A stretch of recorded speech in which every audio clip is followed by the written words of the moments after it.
भारत के मुसलमानों की हिफाजत फरमा।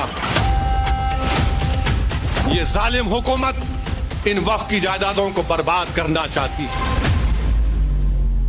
एक एक कानून ऐसा बना रहे हैं कि हमारी जायदादों को छीन लिया जाए, मस्जिदों को छीन लिया जाए। बोल दो कि इस देश में कानून नहीं है। तुमसे बड़ा कोई जालिम नहीं था जिसने आईन की धज्जियों को उड़ा दिया। तुम गुमनामियों के वादियों में गुम हो जाओगे, याद रखो। मैं एक ही बात कह रहा हूं, अपनी हिम्मतों को बुलंद रखिए। डरने और घबराने की जरूरत नहीं है।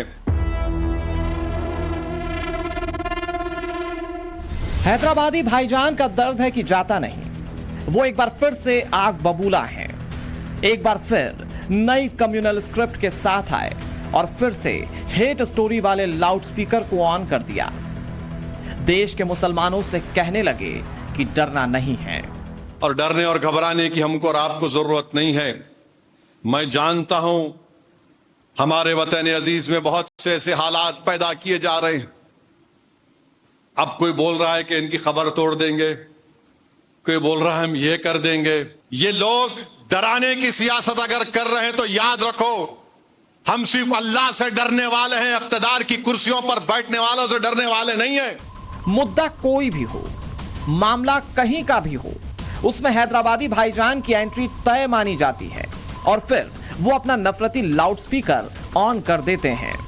आज तुम इख्तिदार के नशे में आकर तुम बकवास बक रहे हो, तुम बकवास बक रहे हो, तुम नफरत के मजाहरे कर रहे हो। हर बार की तरह शुक्रवार को भी ठीक वैसा ही हुआ। हैदराबादी भाईजान आए तो थे रमजान के जलसा यौम उल कुरान जनसभा में तकरीर करने, लेकिन जब बोलना शुरू किया तो एक बार फिर से मुसलमानों के मन में डर बैठाने में जुट गए। तुम्हारे जो लोग आज वजीर बने बैठे हैं वो मुसलमानों के खिलाफ गंदगी, बकवास और जहर को फैलाकर मंत्री बन चुके हैं। उनको कुछ नहीं कर रहे हैं। ने खबर को निकाल देंगे, उसको निकाल देंगे, ये निकाल देंगे। अरे रूल ऑफ लॉ से चलेगा या तुम्हारी मनमानी से चलेगा? बताओ हमको। बोल दो कि इस देश में कानून नहीं है, जिसकी लाठी उसकी बैच चलेगा क्या? फिर रूल ऑफ लॉ कहां है? फिर भाईजान का दर्द है कि जाता नहीं। वो वैसी बात संविधान की करते हैं, लेकिन जुबान पर सिर्फ और सिर्फ मुसलमान ही रहते हैं। हैदराबादी भाईजान भड़काने और उकसाने के लिए एक अलग सियासत लेकर चलते हैं।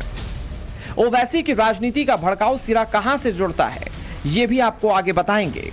लेकिन उससे पहले आपको बता दें कि शुक्रवार को जब ओवैसी ने माइक थामा तो नफरती लाउडस्पीकर महाराष्ट्र से लेकर उत्तर प्रदेश तक घुमा दिया। नागपुर में जो झगड़ा हुआ, जो आरएसएस के लोग चादर को जलाए जिस पे कुरान करीम के आयत थे, उनको पुलिस स्टेशन में हजरत पुलिस ने बेल दे दी और 50 या 60 बच्चे अभी जेल में हैं।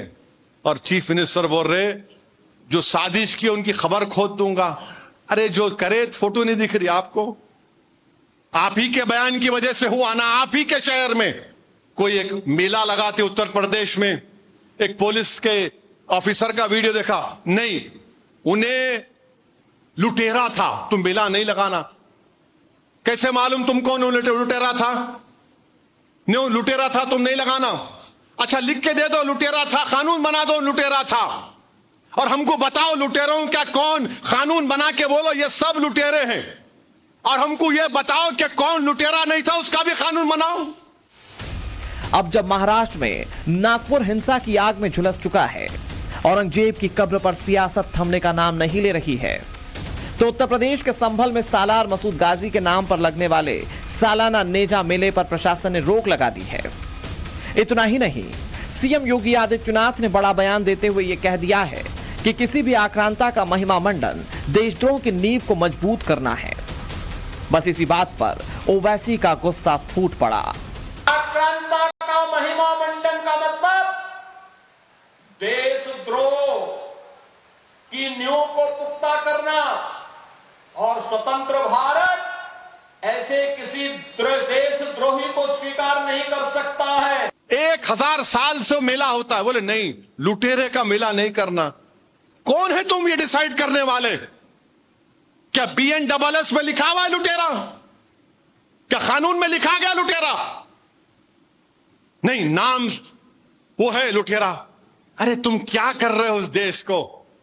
तुम कहां ले जाकर छोड़ रहे हो उसको? मैंने क्या कहा? उस लुटेरे की याद में कुछ भी नहीं होगा। उस लुटेरे की याद में, उस हत्यारे की याद में कुछ भी नहीं होगा इस देश में। आप जाओ और परमिशन मांगो। मुस्लिम आक्रांताओं के नाम के जयकारे लगाने वाले, आक्रांताओं की याद में मेला लगाने वाले, मुगलों की पैरोकारी कर दंगा भड़काने वालों को लेकर उत्तर प्रदेश के मुख्यमंत्री योगी आदित्यनाथ ने साफ साफ खबरदार कर दिया है कि जो भारत के महापुरुषों का अपमान करते हैं और आक्रांताओं की तारीफ करते हैं, उन्हें नया भारत कतई स्वीकार नहीं करेगा। योगी ने बहराइच में यह बयान दिया और उसके ठीक एक दिन बाद ओवैसी का बयान आ गया। असदुद्दीन ओवैसी औरंगजेब से लेकर सालार गाजी तक के मुद्दे पर खूब भड़के और आरएसएस से लेकर बीजेपी हुकूमत को जालिम का तमगा तक देने लगे। तुम आज है कल नहीं रहोगे इंशाअल्लाह ताला। तुम जाओगे इंशाअल्लाह ताला। तुम गुमनामियों के वादियों में गुम हो जाओगे, याद रखो। और जब मौरिख तुम्हारे बारे में कलम लिखेगा ना, तो कहेगा कि तुमसे बड़ा कोई जालिम नहीं था जिसने आइन की धज्जियों को उड़ा दिया। अल्लाह का नाम लेकर मोदी सरकार के गुमनामियों में खो जाने की दुआ करते करते ओवैसी अपने असल मंसूबे पर आ गए, जिसके सेंटर में था डर, मुसलमान और नफरती पैगाम।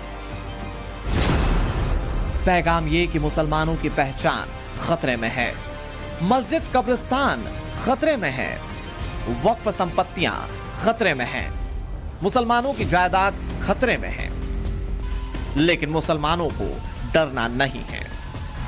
बहुत कुर्बानियों से दीन इस्लाम हमको मिला है और डरने और घबराने की हमको और आपको जरूरत नहीं है।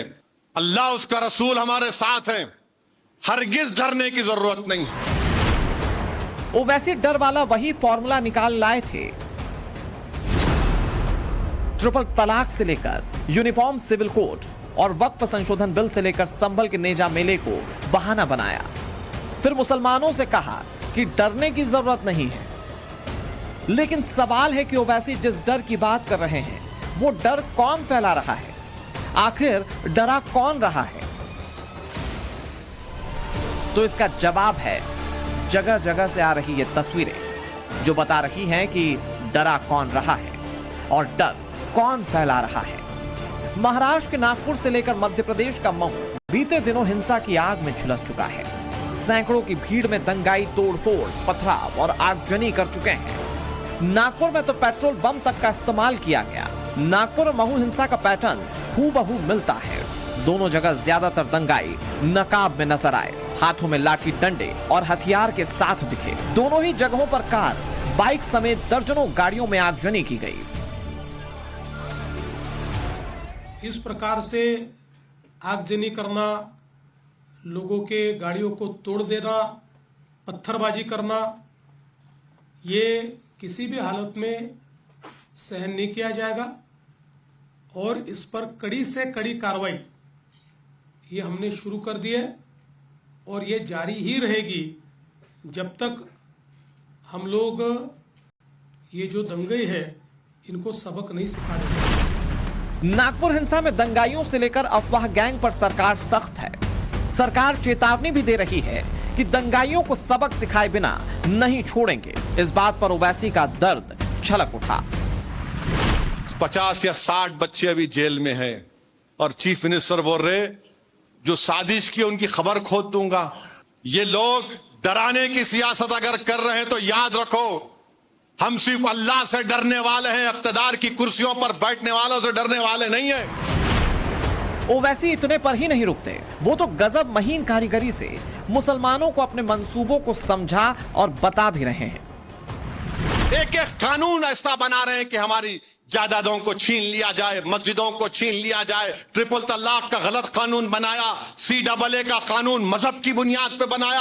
अब यूनिफॉर्म सिविल कोड बनाना चाहते हैं, यूनिफॉर्म सिविल कोड बनाना चाहते हैं। मेरे अजीज दोस्तों और बुजुर्गों, मेरी आपसे एक ही गुजारिश है कि मुत्तहिद रहिए, अपने इत्तेहाद को मजबूत रखिए। जो ताकतें आपके इत्तेहाद को कमजोर करना चाहती हैं उनको दूर रखिए, जमात को मजबूत करिए। ओवैसी मुसलमानों को भड़काने के मिशन में जुटे हुए हैं। इस वक्त नागपुर हिंसा, संभल के नेजा मेले पर रोक या फिर वक्फ संशोधन बिल और यूसीसी को लेकर जो कुछ घमासान चल रहा है वो ओवैसी की भड़काऊ पॉलिटिक्स के लिए एकदम मुफीद माहौल तैयार कर रहा है। इसीलिए कहा जा रहा है कि ओवैसी माहौल बिगाड़कर भी मजलिस के पक्ष में माहौल बना रहे हैं। माहौल इस साल बिहार और अगले साल बंगाल में होने वाले विधानसभा चुनावों को लेकर। मजलिस इत्तेहादुल मुस्लिमीन आपकी जमात है। सालों से मजलिस इत्तेहादुल मुस्लिमीन अवाम की खिदमत करती आई है और इन तमाम लोगों को एक ही चीज तकलीफ देती है कि आखिर क्या बात है कि केरल में मुस्लिम लीग और सरजमीन दखन पर मजलिस इत्तेहादुल मुस्लिमीन है, कैसे उनको रोका जाए। उकसाऊ तकरीरें देते देते असदुद्दीन ओवैसी ने खुद ही अपनी शातिर तरकीबें भी उजागर कर दी हैं। ये बात आम करती कि इतना हंगामा बरपाने के पीछे का असली मकसद बिहार और बंगाल में मजलिस की पतंग को उड़ाना है, मुसलमानों के मन में डर बैठाकर खुद को उनका सच्चा रहनुमा साबित करना है। लेकिन सवाल ये भी है कि बार बार भड़काऊ तकरीरें देकर ओवैसी क्या मुसलमानों के बड़े नेता बन जाएंगे। ब्यूरो रिपोर्ट, टाइम्स नाउ, नव भारत।